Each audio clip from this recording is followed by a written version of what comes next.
여러분, 다중채무에 대한 위기감이 점점 감돌고 있습니다. 이 다중채무라는 것은요, 일반적으로 1금융권에서 돈을 빌리고요, 2금융권에서도 돈을 빌리고, 심지어는 대부업체나 카드론이나 불법 사채까지 쓰는 사람들, 한 곳에서 돈을 빌린 것이 아니라 여러 곳에서 돈을 빌린 사람들을 다중채무자라고 합니다. 그런데 이 다중채무자들이 지금 굉장히 많이 늘어나고 있고요, 금액도 장난이 아닙니다. 그러니까 여기에 대한 우려가 점점 커지고 있어요. 다중채무자도 많아지고 금액도 많아진다는 건 결국은요, 빚을 내서 빚을 갖고 있구나, 이렇게 얘기할 수 있는 거거든요. 그것도 금액이 워낙 크기 때문에 이게 금융위기를 몰고 올 수도 있다, 이런 이야기까지 지금 나오고 있습니다. 여러분, 그 금액이 장난이 아니에요. 2020년 3분기까지만 지금 나온 지표입니다. 3분기까지만. 그런데 다중채무자가 420만 2천 명입니다. 420만 2천 명.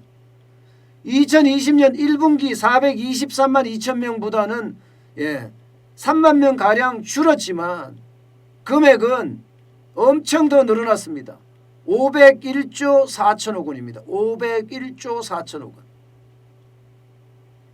2020년 1분기까지만 하더라도 482조 3천억 원이었거든요.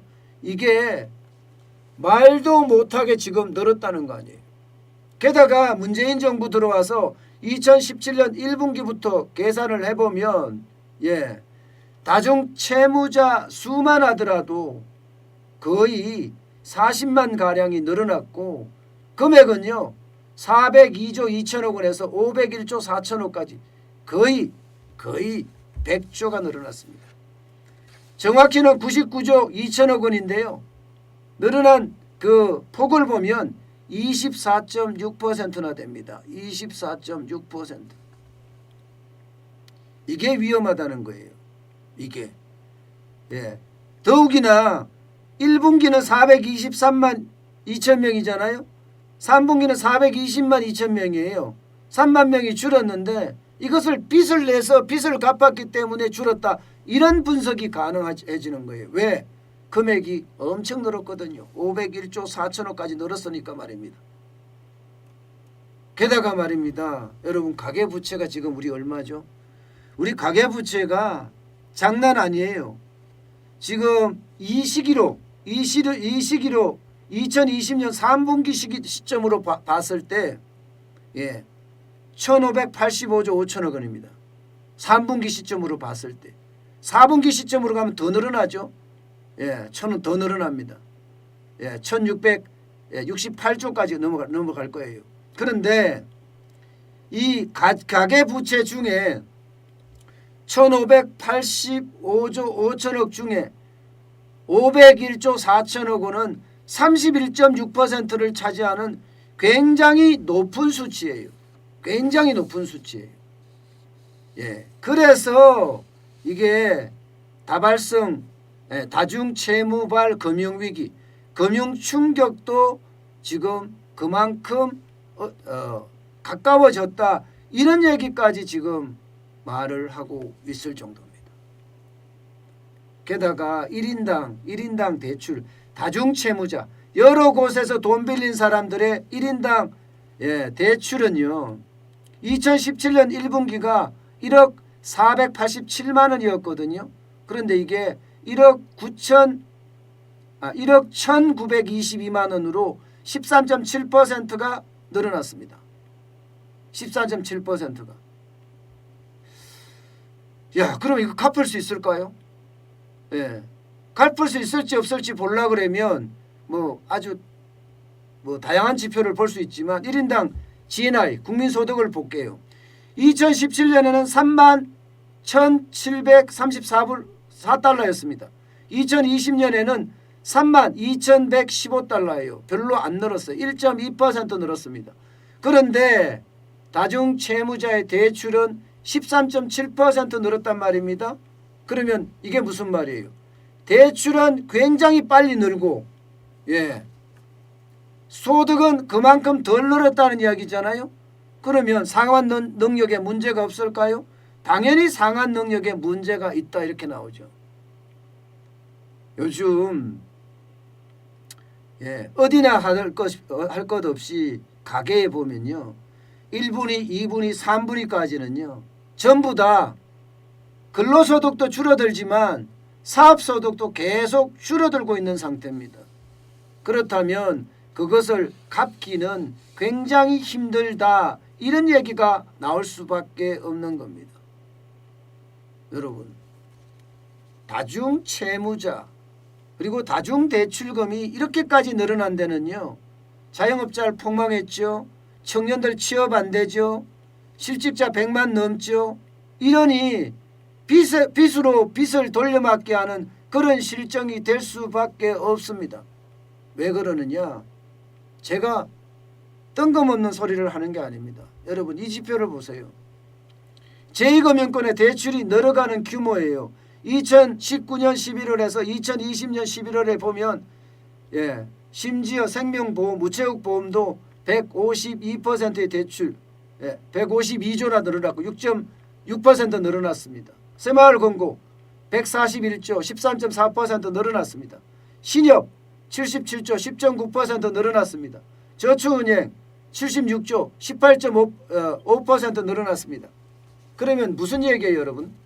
결국은 대출이 계속 늘어나고 수익은 계속 줄어든다는 것은 빚을 내서 빚을 갚는다. 이런 얘기가 됩니다. 이거는요, 여러분 어떻게 생각하면 굉장히 큰 위험이에요. 굉장히 큰 위험이에요. 물론 이런 것도 있을 수 있습니다. B2 있잖아요. B2가 굉장히 많잖아요. 지금 정권사에서 주식을 빌린 돈만 20조예요. 20조. 주식 투자 자금 빌리는 거 말입니다. 그리고 제2금융권에서 지금 주식 투자 자금 그리고 은행에서 주식 투자 자금 이거 다 합쳐 한 40조 정도 된다고 해요. 왜냐하면 주식 투자 예탁금 자체가 지금 한 60조, 70조 정도 있으니까. 물론 이것도 영향을 미쳤다고 하지만 근본적으로 영향을 미치는 것은요.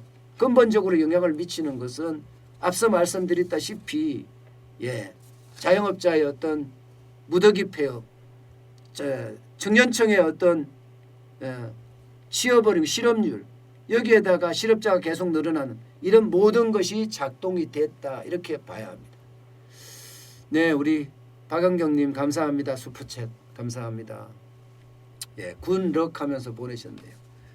네, 이 순간에 여러분 또 좋아요도 한번 눌러주시고 또 구독 안 하신 분들은 또 구독도 눌러주시기 바라겠습니다. 계속하겠습니다. 일단 이렇게 다중채무자들이 많이 늘어난다는 건 여러분 결국은 우리 경제에 큰 충격파가 하나씩 지금 가고 있다는 거예요.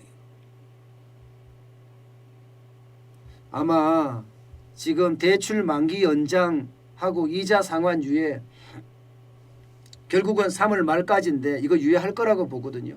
그 금액이 261조가 넘어요. 261조.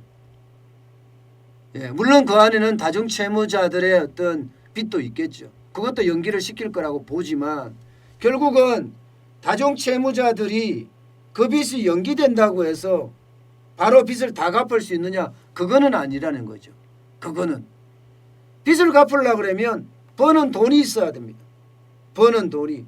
쉽게 말하면 자영업자가 장사가 잘 돼야 되고 많은 사람들이 취업을 해야 돼요. 그래야지 원리금, 원금과 이자를 갚을 수 있는데 상황은 그렇게 녹록하지 않습니다. 지금 경제 자체가 굉장히 어렵다는 것 누구나 다 아는 사실이잖아요. 재취업 안 된다는 것 진짜 심각하죠. 이런 상태에서 과연 갈 수 있을까? 이것은 다시 한번 생각해 봐야 되는 문제이기도 해요.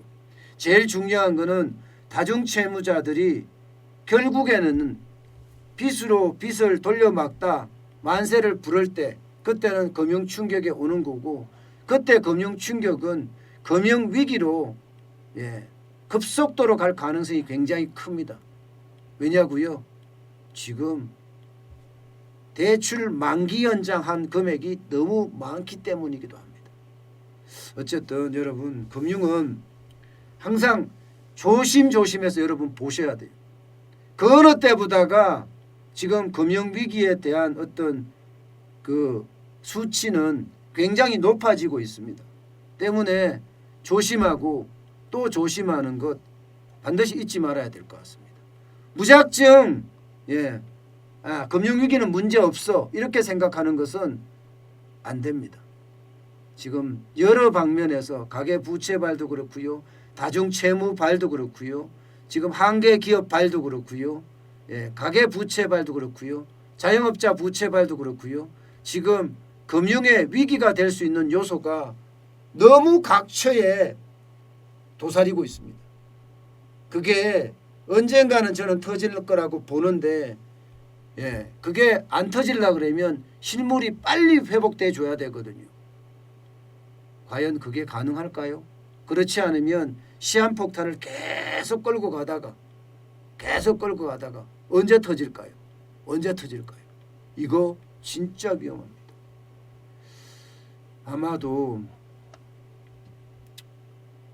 이게 코로나19의 어떤 백신 접종이 빨리 되면서 시장 경제가 빨리 회복되는 그런 시기가 앞당겨지지 않으면 부채 폭탄은 결국 뻥 하고 터질 겁니다.